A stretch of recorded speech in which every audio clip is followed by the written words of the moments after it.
अध्याय 30। शिरडी को खींचे गए भक्त मणि के काका वेद और खुशाल चंद बम्बई के रामलाल पंजाबी। इस अध्याय में बतलाया गया है कि 3 अन्य भक्त किस प्रकार शिरडी को ओर खींचे गए।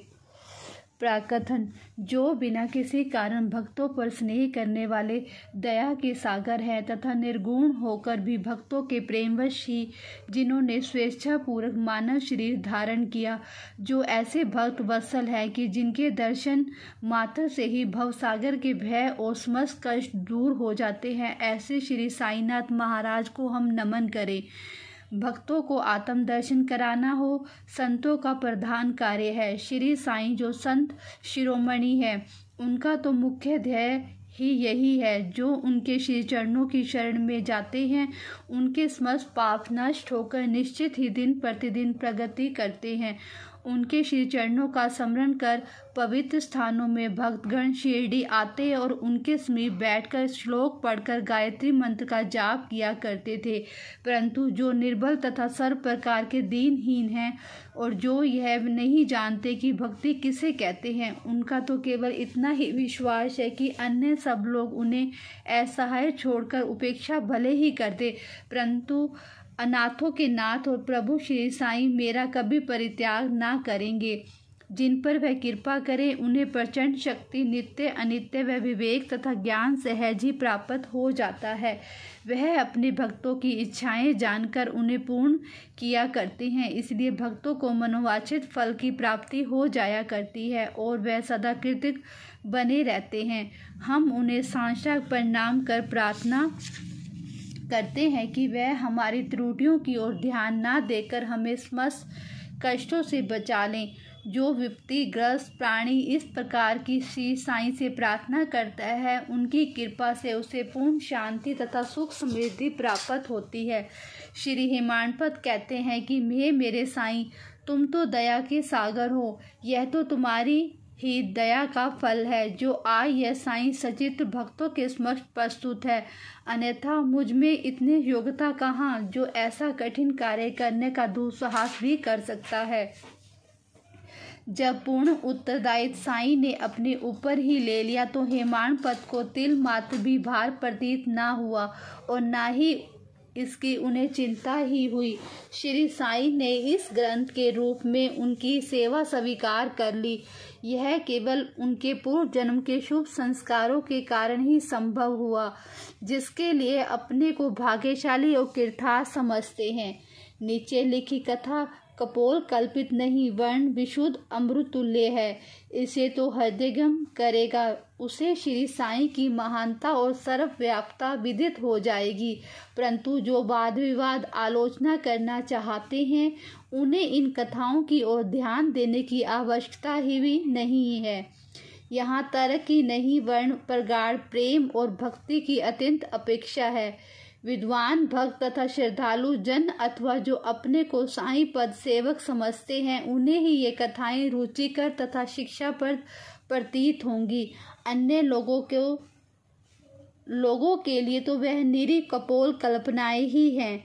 श्री साईं के अंतर्गत भक्तों को श्री साईं लीलाएं कल्पतरु के सदृश है। श्री साईं लीला रूपी अमृत पान करने से अज्ञानी जीवों को ज्ञान, गृहस्वामियों को संतोष तथा मुमुक्षुओं को एक उच्च साधन प्राप्त होता है।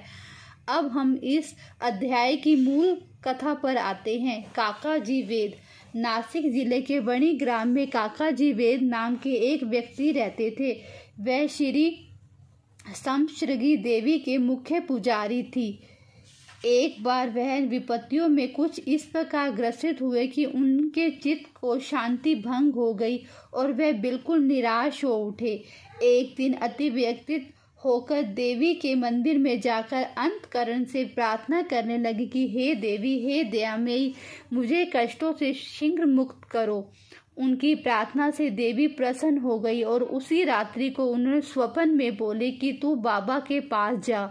वहाँ तेरा मन शांत और स्थिर हो जाएगा। बाबा का परिचय जानने को काका जी बड़े उत्सुक थे, परंतु देवी से प्रश्न करने के पूर्व ही उनकी निद्रा भंग हो गई। वह विचारने लगे कि ऐसे कौन से बाबा हैं जिनकी ओर देवी ने मुझे संकेत किया है। कुछ देर विचार करने के पश्चात वह इस निष्कर्ष पर पहुंचे कि संभव है कि वह त्र्यंबकेश्वर बाबा शिव ही हों। इसीलिए वे पवित्र तीर्थ त्र्यंबक नासिक गए और वहां 10 दिन व्यतीत किए।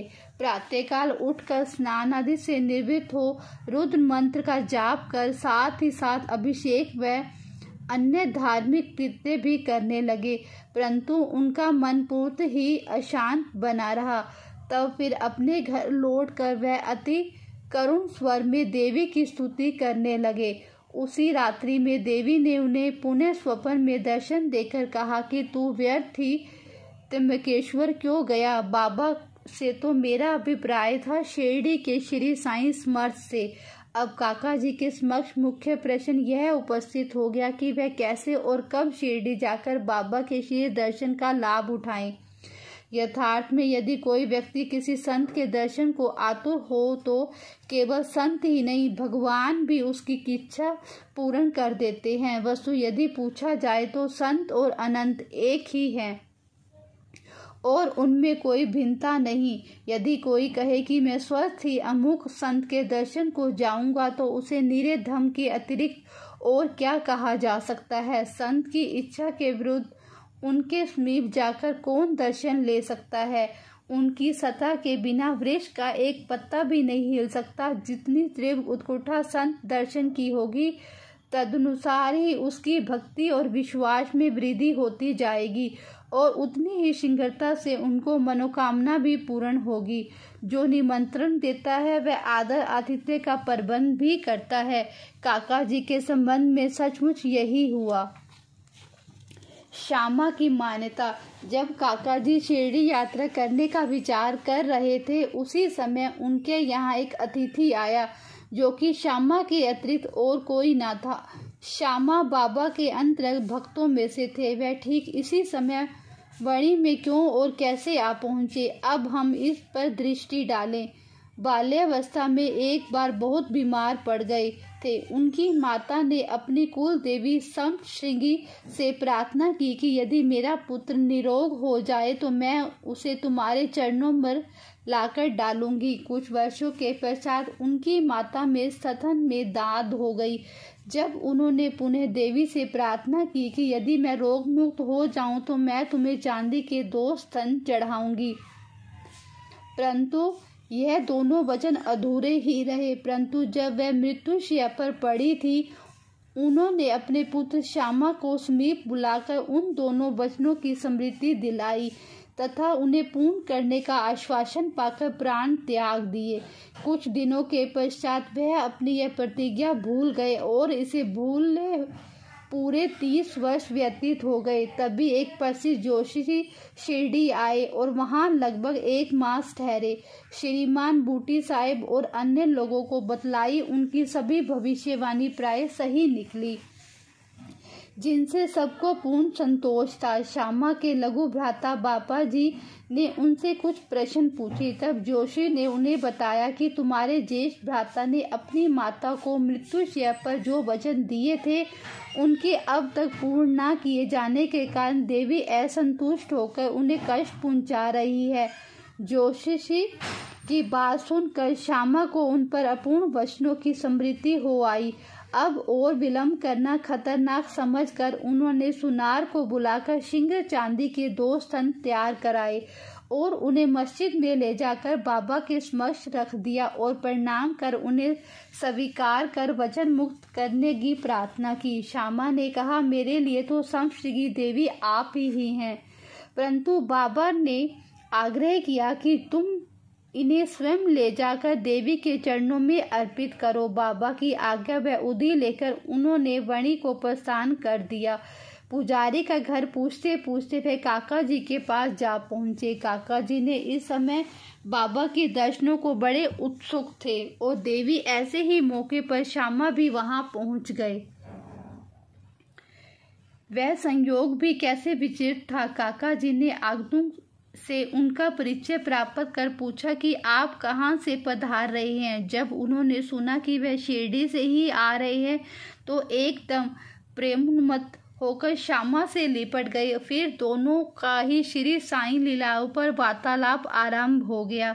अपने वचन संबंधी कृत्यों को पूर्ण कर वह काका जी के साथ शिरडी लौट आए। काका मस्जिद पहुंचकर बाबा के श्री चरणों से जा लिपटे। उनके नेत्रों से प्रेमाश्रु की धारा बहने लगी। उनका चित्त स्थिर हो गया। देवी के दूषणानुसार जैसे ही उन्होंने बाबा के दर्शन किए, उनके मन की अशांति तुरंत नष्ट हो गई और वे परम शांति का अनुभव करने लगे। वे विचार करने लगे कि कैसी अद्भुत शक्ति है, बिना कोई संभाषण या प्रश्न किए अथवा आशीष पाए दर्शन मात्र से ही अपार प्रसन्नता हो रही है। सच में दर्शन का महत्व तो इसे ही कहते हैं। उनके दृष्टि नेत्र साईं चरणों पर स्थिर हो गए। वह अपनी जीहा से एक शब्द भी न बोल सके। बाबा की अन्य लीलाएं सुनकर उन्हें अपार आनंद हुआ। वह पूर्ण बाबा के शरणागत हो गए। सब चिंताओं को और कष्टों को भूलकर वह परम आनंदित हुए। उन्होंने वहां सुखपूर्वक 12 दिन व्यतीत किए। फिर बाबा की आज्ञा, आशीर्वाद तथा उदय प्राप्त कर अपने घर लौट गए। खुशालचंद रहाता निवासी। ऐसा कहते हैं कि प्रातः बेला में जो स्वप्न आता है वह बहुधा जागृत व्यवस्था के सत्य ही निकलता है। ठीक है, ऐसा ही होता होगा, परंतु बाबा के संबंध में समय का ऐसा कोई प्रतिबंध नहीं होता था। ऐसा ही एक उदाहरण प्रस्तुत है। बाबा ने एक दिन तृतीय पहर काका साहब को तांगा लेकर रहाता से खुशालचंद को लाने के लिए भेजा, क्योंकि खुशालचंद से उनकी कई दिनों से भेंट ना हुई थी। राहता पहुंचकर काका साहब ने यह संदेश उन्हें सुना दिया। यह संदेश सुनकर उन्हें महान आश्चर्य हुआ। वह कहने लगी, दोपहर को भोजन के उपरांत थोड़ी देर मुझे झपकी आ गई थी। तभी बाबा स्वप्न में आए और मुझे शीघ्र शिरडी आने को कहा, परंतु घोड़े का उचित प्रबंध ना हो सकने के कारण मैंने अपने पुत्र को यह सूचना देने के लिए उनके पास भेजा था। जब वह गांव की सीमा तक ही पहुंचा था, तभी आप सामने से तांगे में आते दिखे। वह दोनों इस तांगे में बैठकर शिरडी पहुंचे तथा बाबा से भेंट कर उन्हें बड़ी प्रसन्नता हुई। बाबा की यह लीला देखकर खुशालचंद गदगद हो गए। बम्बई के रामलाल पंजाबी। बम्बई के एक पंजाबी ब्राह्मण श्री रामलाल को बाबा ने स्वप्न में एक महंत के वेश में दर्शन देकर शिरडी आने को कहा। उन्हें नाम ग्राम का कुछ भी पता न चल रहा था।